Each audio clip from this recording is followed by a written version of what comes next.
I want to welcome you to another episode of the Vision Clarity Leadership Podcast. My name is Seth Yelorda, and I will be your leadership coach for the next 15 minutes or so, helping you become a high-performance leader so that you can lead high-performance teams. You know, with this podcast, we are on a mission to help every person see themselves as a leader. That is one of our passions and our goals here at Vision Clarity. And we want to equip you to lead your teams with a clear, compelling vision. And so each week we provide tools and resources that you can expand your leadership capacity so that you can lead with a big, bold, and courageous vision that will inspire your team and ultimately change the world.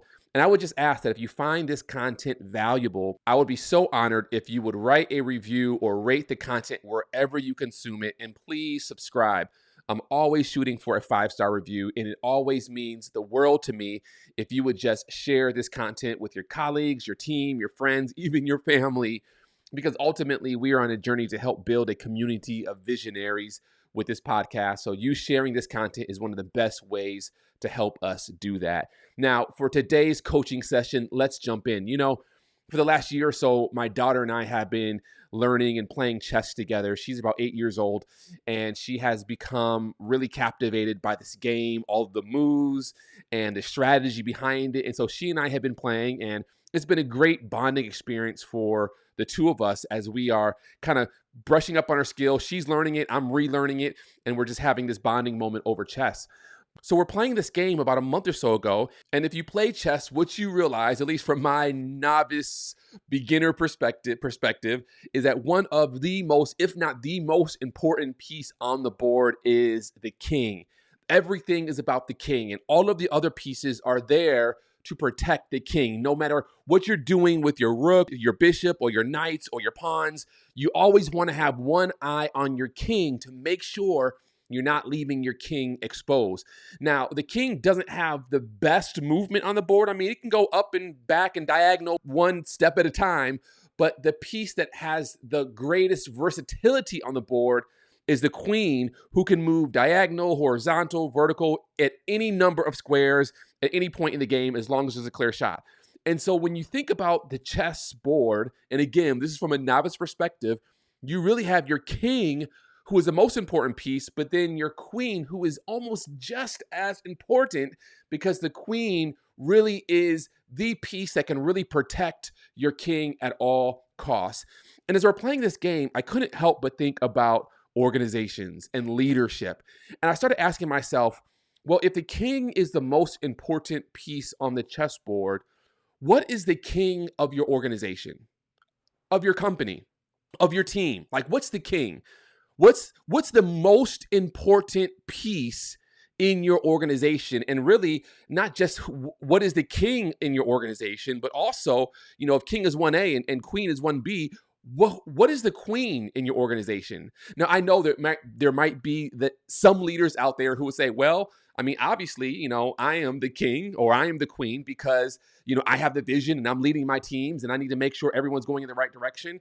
Some of you all might think, well, the CEO or the director or the board of directors or the chairman of the board, that these individuals are the king. And now, while I can understand why we might be inclined to give, whether it's the CEO or the board chairman, the title, the unofficial title of king or queen of our company or our organization. Some of us might even say, well, our customers or our stakeholders, they are the king or queen. And I can understand why we might be inclined to hand over that title to these different individuals. I just want to push back a little bit and suggest that you, the leader, are not the king. The CEO, if you're not the CEO is not the king. The board and the board chair are not the king. And even for my Christians out there, my pastors who may be pastoring churches, when it comes to your organization, I know we say, well, Christ is the head and Christ is the king. And yes, technically, Christ is the king, but that's not the king I'm talking about right now. Like, when you think about your team, your organization, I would suggest that the king, while I might be inclined to say is you the leader who's leading your team, and you as a leader are very important to leading your team, I would suggest to you that the vision of your organization is king and the mission of your organization is queen. That's right. The most important piece on the board, The most important piece in your organization is not you, the leader, it's not the board, it's not even the stakeholders, the customers, the members, not the team, not the staff, not the volunteers. The most important piece in your organization is the vision and mission. I would say the vision is king and the mission is queen. And at all cost, leader, at all cost, you must do everything in your power. You must use the rooks and the pawns and the knights and the bishops and every other piece that you have at your disposal. You must use all of those pieces to at all costs protect the king and the queen, to protect the vision and the mission. I firmly believe that as human beings who are made in the image of God, that we were made for mission, right? If you read Genesis chapter 1, verse 28, it says, God blessed Adam and Eve. God blessed them and said, be fruitful and multiply, fill the earth and govern it. That when he made us, he birthed within us an innate desire to be on mission. All of us are on mission. And as we step into our organizations, we bring that same mission focus, that same mission orientation into our organizations, that our organizations and our teams do not exist to just exist, but we exist to accomplish a great purpose. I'll go so far to say we exist to accomplish a divine purpose, which is to restore communities, which is to build up infrastructure in our communities, which is to add value to members of our community, which is to just be a blessing to our community. Our organizations have divine purpose. And you, as the leader of the organization, one of your primary responsibilities is to protect the mission and the vision, the queen and the king of your organization at all cost. And so I say that the king is vision and the queen is mission. And the reason I say that, and obviously you're listening to the Vision Clarity Leadership Podcast, so you know that vision is a big deal around here. Because it's a big deal because far too often I talk to so many leaders and so many teams and so many CEOs and presidents and board chairmen who downplay mission and vision. They feel as though the mission of your organization or the vision of your organization is just some nice statement that you got together and you dreamed up of. You dreamed up during a retreat. You came home, you put it on a board, you put it on the hallway, you put it on a plaque, you put it on your website, but it's something that really has no bearing on the direction. It does not animate this team and the employees and the staff on a daily basis. And I would say to you, leader, that if you fall into that camp, you are actually doing your organization a grave disservice, because the mission and the vision of your organization is not just a statement that you put on the wall or you put on your website somewhere to say that you have a mission statement. No, the mission and vision of your organization is literally the North Star that guides every single decision you make and the engine of your car or the engine of your boat that is leading you towards that North Star. That's how important the mission and vision is of your organization. So if your mission and vision don't inform, don't direct, are not a part of the weekly, daily conversation that you and your team and the other leaders in your organization have, I would suggest that maybe you have the wrong mission and vision, because it should give you passion, it should fuel you, it should give you energy, it should direct you, it should help you course correct, it should help make sure that you are going in the right direction, and that you, leader, have to protect the mission and the vision at all cost. Vision is king. We want to make sure that this is where we're going. That's really, if you talk to individuals in your community, if you talk to stakeholders or customers or members that you serve, that's really what matters the most to them. They want to know, where is your organization going? Where is your organization going? And how does where you're going add value to them as consumers? How does where your organization is going add value to them as members or as volunteers or as stakeholders of your organization? So your vision is so important. I really want you to elevate it from off of the website, out of file 13, off of a sign or a plaque on the wall somewhere, and I want you to place it on the throne of your organization. Yes, 2 thrones, one for vision and one for mission. And I want you to do everything in your power to protect them at all cost. You heard me right. And I'm not being sacrilegious. I'm not being sacrilegious. I want you to protect the mission and the vision of your organization at all cost. Now, this is the challenge, is that if mission and vision is not king and queen of your organization, then something else will inevitably become king or queen of your organization. And I would suggest that by default, if it's not the mission and the vision, then it's probably you, the senior leader, or the CEO, or the director, or the vice president, or whoever is the face of the company, the face of the organization. They will automatically become the default king and queen.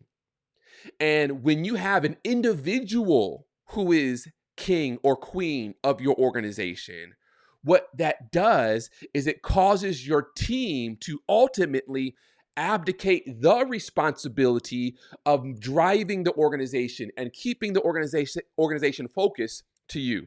They abdicate their responsibility. They say, you know what? We're just doing what you told us to do. We're just going to, whatever you tell us to do, that's what we're going to do. And it takes them out of the driver's seat and it places you fully in the driver's seat. And you then become responsible for everything that happens in your organization, as opposed to when your mission and vision is central and center. What inevitably happens is your team and members on your team, they become so invested in the mission and so invested in the vision that they take personal responsibility for where the organization is going. And then they will begin to think outside of the box. They will begin to look towards innovation and creativity to see how they can accomplish the mission and reach the destination, reach the vision faster. When your team has the mission and the vision central, this is what we do, and this is where we're going, they automatically take responsibility for circling the wagons to drive this mission and vision home. But when you are the centerpiece, and whether it's your personality or your charisma or your words or the things that you're saying, and it's no longer a shared vision, it's no longer a shared mission, but it becomes your vision and your mission, then people will say, well, this is what he wanted to do. This is what she wanted to do. And we're just doing what he or she told us to do.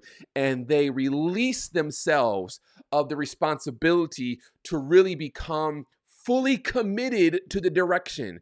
When you are on the throne of your organization, you will have team members who are compliant. You will not have team members who are committed. There's the difference. I work with a lot of teams every single day, and I see teams that are just doing their job out of compliance. They don't want to get fired. They don't want to lose their license. They don't want to be demoted. And so they are doing what they have to do out of compliance, but they're not doing what they have to do out of commitment.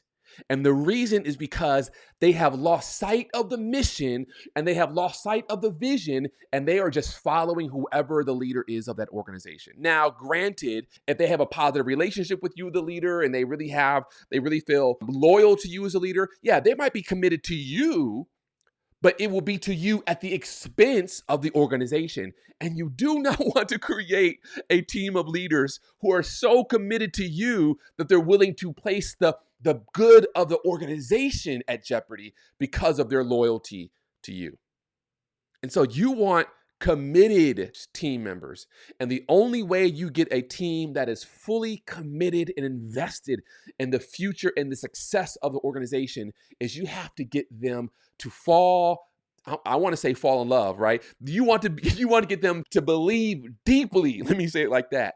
You want to get them to believe deeply in the mission and the vision, so much so that they see the mission and the vision as the king and the queen of the organization, and they will do everything in their power to protect the king and the queen. Now, that doesn't mean that the king or queen can't change. It doesn't mean that our mission and vision is forever. We can make changes, but when we make changes, they are going to be intentional, deliberate, strategic. They will be with a very clear sense that our external and internal environment has changed. So therefore, we need to shift So I'm not suggesting that the king and queen, the vision, the mission are eternal. No, they're not eternal. They do not have to last forever. You can make changes to them, but we want them to be intentional, deliberate, strategic changes, not mission creep or mission drift changes, not changes that happen because you got sidetracked or you got some team members who are chasing rabbits over here,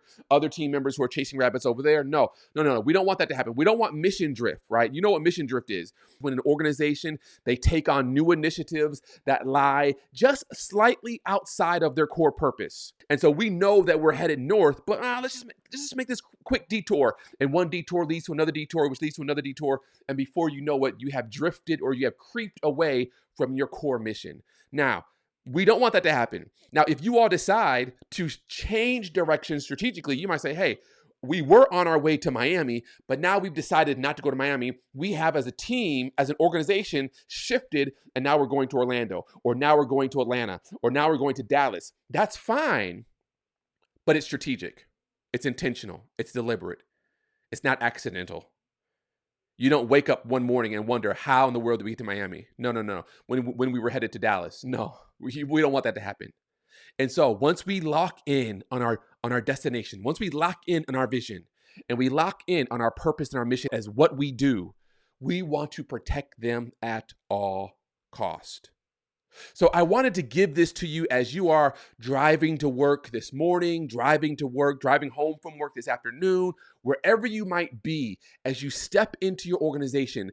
I want you to take an honest assessment of what really is the king and queen of our organization. Is it the mission and vision? Or maybe it's just compliance. Maybe it's regulation. Maybe it's policy. Maybe it's a personality. Maybe it's our procedures. Maybe it's the customers, all of which I can understand how we would exalt these things to the throne of our organization, but none of them are worthy to sit on the throne of our organization. The only thing worthy of sitting on the throne is a mission and vision that we believe was divinely ordered to make an impact in this world. Now, I would love to know what you think about this. So please, if you're listening to this, find me on social media and let me know what you think. I would also love for you to share this episode with your team and your colleagues at your next team meeting. Why don't you have a conversation with them about this content? Why don't you say, hey guys, what do you think the most important thing is in our organization? You don't have to use the words king and queen, but just ask them the question, what do you think the most important thing is in our organization? Like the most important, the non-negotiable. What is it? And see what they say, right? Get their feedback. And if they don't come back with the mission, and they don't have to necessarily repeat the mission statement, but if they don't respond with the spirit of the mission and the spirit of the vision, then you as a leader know that you have some work to do. But listen, I'm here for you. So if there's anything that we can do at Vision Clarity to help you continue to lead at a high level and to increase your capacity, please do not hesitate to reach out. And you can find me at visionclarity360.com and across all social media platforms as Seth Yelorda. I believe in you as a leader. I know that you are going to do great and mighty things as a leader. Continue to be encouraged, continue to go forward, and know that for such a time as this, you are called to lead today.